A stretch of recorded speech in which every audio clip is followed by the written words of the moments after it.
And today, November 13th, France is paying tribute to the victims of the Paris attacks. 5 years ago today, 130 people were killed and many more injured when jihadists struck bars, restaurants, a football match and a concert hall. There you can see the French Prime Minister Jean Castex and the Paris Mayor Anne Hidalgo laying flowers at one of the sites of those attacks. It was one of the worst peacetime atrocities in French history, a real moment of trauma for this country.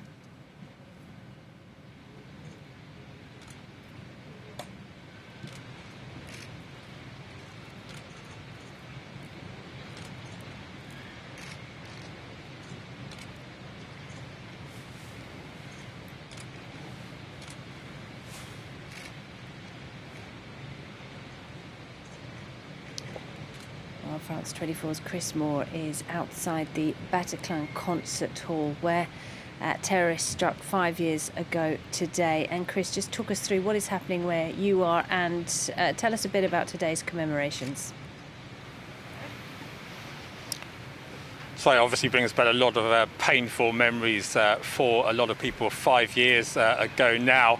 What we've been seeing this morning, what you've been seeing there is the French Prime Minister Jean Castex and the Mayor of Paris, Anne Hidalgo, visiting a series of the venues that were attacked, starting off at the Stade de France stadium just outside the French capital. The attacks began during a friendly football match between France and Germany and then moved on to a number of venues here in the east of the centre of Paris, the 10th and 11th arrondissements. It's an area that has a relatively young population and as such has traditionally been one of the centres of the capital's nightlife, and that was very much what was targeted back on November the 13th, 2015, a series of bars and restaurants being shot up by the terrorists. The Carillon, for example, one of the bars just around the corner from here, and of course the place where most people lost their lives that evening, an evening which claimed a total of 130 lives, that place being the Bataclan Theatre just behind me. And Chris, what are survivors and the victims' families saying? How are they involved in today's events? A lot of the associations that represent them remain very active and very important to those people in terms of providing a support network. They say that these, what have now become yearly memorials, understandably bring back a lot of painful memories. They're not easy, but they do at the same time find them necessary. It's reckoned that about 1 in 2 of the people who lived through the events of that evening still suffer from PTSD.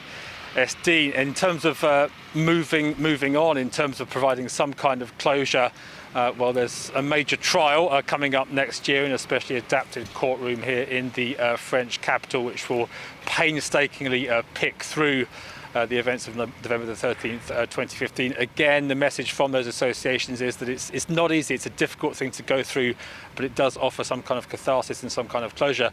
The other thing many of those people have been speaking out about in recent days is the fact, of course, that the terror threat here in France has not gone away.